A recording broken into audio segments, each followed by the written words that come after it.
بسم اللہ الرحمن الرحیم۔ السلام علیکم۔ رات نیوز کے خصوصی ویلاگ کہی انکہی اور غزہ کی صورتحال پر۔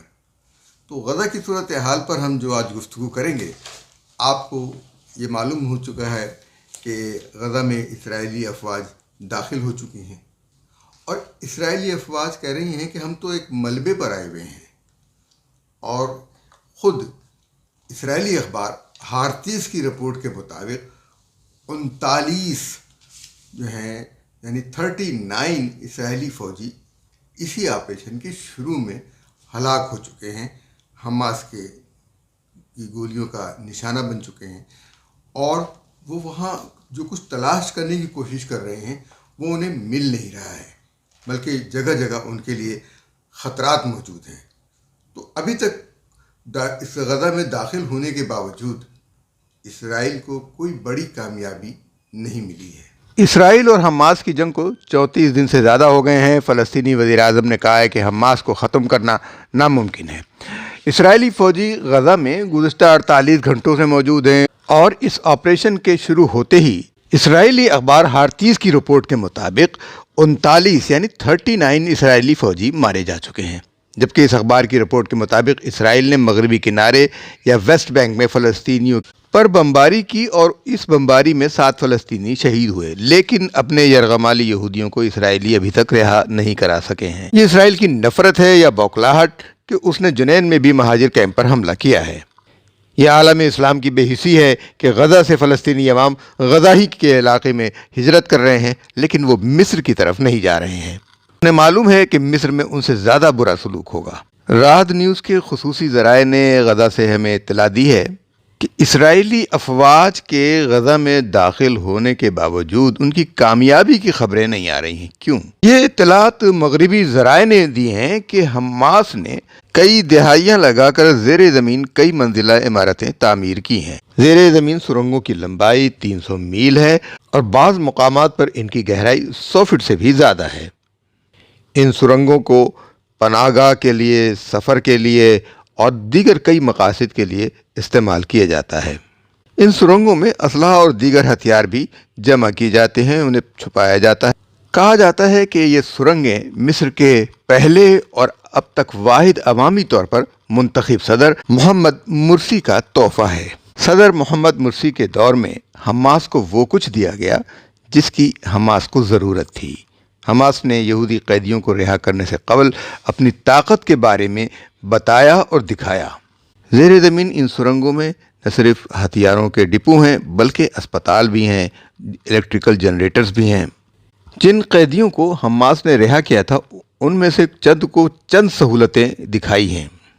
غزہ شہر جتنا زمین کے اوپر تھا اس سے زیادہ زمین کے اندر یا نیچے ہے۔ گزشتہ 12 سال میں جدید روسی اور مصری اوزاروں کے ساتھ کھدائی کر کے زیر زمین شہر بسایا گیا۔ روس نے انہیں سوے کھدائی میں استعمال ہونے والے بڑے بڑے میکینیکل ایکسکیویٹر دیے تھے۔ 12 سال کے اس عرصے کے دوران میں انہوں نے غزہ کے اندر تہہ خانوں کا جال بچھا دیا اور تاریخ کی سب سے بڑی کثیر المنزلہ زیر زمین صنعتی اسٹیٹ قائم کر دی۔ زیر زمین سرنگوں کا راستہ بالکل سیدھا سادہ نہیں ہے، اس کے چاروں طرف بھول بھلیاں ہیں۔ اگر کوئی اجنبی شخص اس میں داخل ہو تو وہ اس میں کھو جائے گا اور بھوک پیاس سے مر جائے گا۔ ذرائع کا کہنا ہے کہ زیر زمین غزہ اس وقت زمین پر موجود غزہ کی بنسبت بہت بڑا ہے۔ غزہ کے رقبے کے لحاظ سے نیچے کئی منزلیں ہیں۔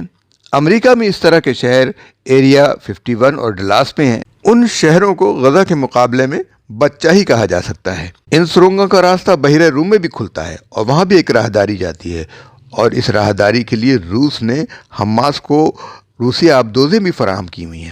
حماس کی قید سے رہا ہونے والے اسرائیلیوں نے بتایا کہ زیر زمین بہت بڑے بڑے اسپتال ہیں، اور ان کے اندر ہی ایک ٹرانسپورٹ چلتی ہے۔ بختربند گاڑیاں بھی ہیں۔ کہا جاتا ہے کہ مصر اور امریکہ اور اسرائیل اس سے واقف ہیں۔ غزہ میں داخل ہونے والے اسرائیلی فوجیوں کے سامنے دشمن نہیں ہے۔ ان میں سے ایک فوجی کا کہنا ہے کہ ہمیں نہیں معلوم کہ ہم کس سے لڑ رہے ہیں۔ یہی وجہ ہے کہ سرنگوں سے نکلنے والے مجاہدین نے، حماس کے مجاہدین نے 39 اسرائیلی فوجی مار ڈالے ہیں۔ اسرائیل کے لیے صورتحال بہت سنگین ہوتی جا رہی ہے۔ موساد اور CIA کے سربراہان قطر پہنچ گئے ہیں اور وہاں انہوں نے قطر کے وزیر اعظم سے دوحہ میں ملاقات کی ہے تاکہ یرغمالیوں پر سودے بازی ہو سکے اور مذاکرات ہوں، کیونکہ حماس کی قیادت قطر میں موجود ہے۔ اسرائیل کا مسئلہ صرف اور صرف 240 یرغمالیوں کو رہا کرانا ہے۔ اس کی وجہ یہ ہے کہ ان یرغمالیوں کی رہائی کے لیے اسرائیل میں جگہ جگہ مظاہرے ہو رہے ہیں اور اسرائیلی عوام بھی اس جنگ کے خلاف ہوتے جا رہے ہیں۔ اسرائیل صرف اپنے یرغمالیوں کی رہائی تک کے لیے جنگ میں وقفہ چاہتا ہے، اپنے یرغمالیوں کی رہائی کے لیے غزہ میں انسانی امداد بھی بھیجنا چاہتا ہے۔ اسرائیلی اخبار بھی غزہ میں امداد بھیجنے کی حمایت کر رہا ہے۔ اس جنگ سے اسرائیل کی معیشت کو بھی خاصا نقصان پہنچا ہے۔ اسرائیلی فصلیں کٹنے والی تھیں، لیکن ان فصلوں کے کھیت اب میدان جنگ بن گئے ہیں۔ اسرائیلی کاشتکار اور کسان اپنی فصلوں کے پھل اور کھلیان نہیں کاٹ سکے ہیں۔ گزشتہ 14 سال میں اسرائیلی معیشت کا یہ سب سے کمزور سال تھا۔ اکنامک گروتھ کا ریٹ 3% سے کم ہو کر 2.3% پر آ گیا۔ اسرائیل کی کئی صنعتیں اقتصادی کساد بازاری کا شکار ہیں۔ اسرائیل کی اقتصادیات کو سہارا دینے کے لیے پہلے ہی اسرائیل کے خزانے میں $200 ارب موجود تھے۔ مزید $14 ارب جو ہیں وہ امریکہ نے اس امداد کے طور پر دیے ہیں تاکہ اسرائیلی معیشت کو بڑا دھچکا نہ پہنچ سکے، کیونکہ کئی ایئر لائنز نے اسرائیل کا سفر اب ترک کر دیا ہے۔ 10 مقامات کی سیر کرنے والے سیاحوں نے سفر بھی ترک کر رکھا ہے۔ اسرائیلیوں کو اپنی ایگریکلچر کی صلاحیتوں پر بڑا غرور تھا، وہ بھی اب خطرے میں پڑ گیا ہے۔ تیل اور گیس کے جو ذخائر ہیں وہ ختم ہوتے جا رہے ہیں، اور اس صورتحال سے ان کے انتہا پسند یہودیوں کے اندر بھی بڑا غصہ بڑھ رہا ہے۔ اب اسرائیلی کابینہ میں یقیناً غزہ پر ایٹمی حملے کی منصوبہ بندی ہوئی ہوگی، جس کی وجہ سے نیتن یاہو نے اسرائیلی وزیر تاریخی ورثہ عمخائی ایلیاہو کو عہدے سے معطل کر دیا ہے۔ کہا یہ جاتا ہے کہ ایٹمی حملے کی تجویز اسی شخص نے دی تھی، اور یا بلکہ اس نے ایک جگہ بیان دیا کہ ایٹمی حملے کا آپشن موجود ہے۔ شاید اس نے یہ راز کھول دیا، چونکہ یہ ایک اتحادی ہے، اس وزیر کو نکالا نہیں ہے، معطل کیا گیا ہے۔ بہرحال دیکھنا یہی ہے کہ اسرائیل جو ہے، جس کے پاس 30 سے زائد ایٹمی ہتھیار کی اطلاع ہے کہ موجود ہیں، کیا وہ واقعی غزہ پر یہ ایٹمی ہتھیار استعمال کرے گا؟ کیونکہ اگر وہ غزہ پر ایٹمی ہتھیار استعمال کرے گا تو تابکاری کے اثرات تل ابیب تک جائیں گے۔ دیکھنا یہ ہے کہ غزہ کے اندر ہونے والی جنگ اوپر لڑی جائے گی یا زیر زمین لڑی جائے گی۔ بہرحال کیونکہ 5 نومبر تک 15 لاکھ افراد کو بے گھر کیا ہے، ہر 10 منٹ پر ایک فلسطینی بچہ شہید کیا جا رہا ہے، 2 لاکھ مکانات تباہ کیے گئے ہیں، 35 میں سے 16 اسپتال بالکل تباہ کر دیے گئے ہیں، 175 ہیلتھ ورکرز جو ہیں وہ مارے گئے ہیں، صحافی مارے گئے ہیں 48، یہاں تک کہ اسرائیل نے امدادی کارکنوں تک کو نہیں چھوڑا ہے، اقوام متحدہ کے بھی کئی کارکن مارے گئے۔ یہ کام کوئی اور ملک کرتا تو آج ساری دنیا اس پر تھو تھو کر رہی ہوتی، لیکن اسرائیل نے کیا ہے تو اس کی پشت پر امریکہ اور برطانیہ اور دیگر مغربی ممالک آ کر کھڑے ہو گئے ہیں۔ لیکن اس جنگ نے اسرائیل کی معیشت کو ہلا کر رکھ دیا ہے۔ اسرائیلی اخبار ٹائمز آف اسرائیل کے مطابق اس جنگ میں اسرائیل کے ہر ہفتے $600 ملین خرچ ہو رہے ہیں۔ اس کا مطلب یہ ہے کہ گزشتہ ایک ماہ کے دوران $2.4 ارب اسرائیل کے خرچ ہو چکے ہیں۔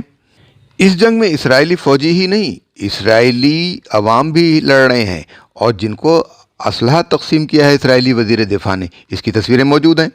اسرائیل اس جنگ پر اپنے GDP کا 6% خرچ کر رہا ہے، 6% ہفتہ وار خرچ کر رہا ہے، ایک ہفتے میں۔ اگر یہ جنگ بند بھی ہو جاتی ہے تو اسرائیلی ٹورزم کو اور دیگر چیزوں کو بحال ہونے میں بڑا طویل عرصہ لگے گا، کیونکہ سیاحوں کو یہ ہمیشہ خطرہ لگا رہے گا کہ جنگ کسی بھی وقت دوبارہ چھڑ سکتی ہے۔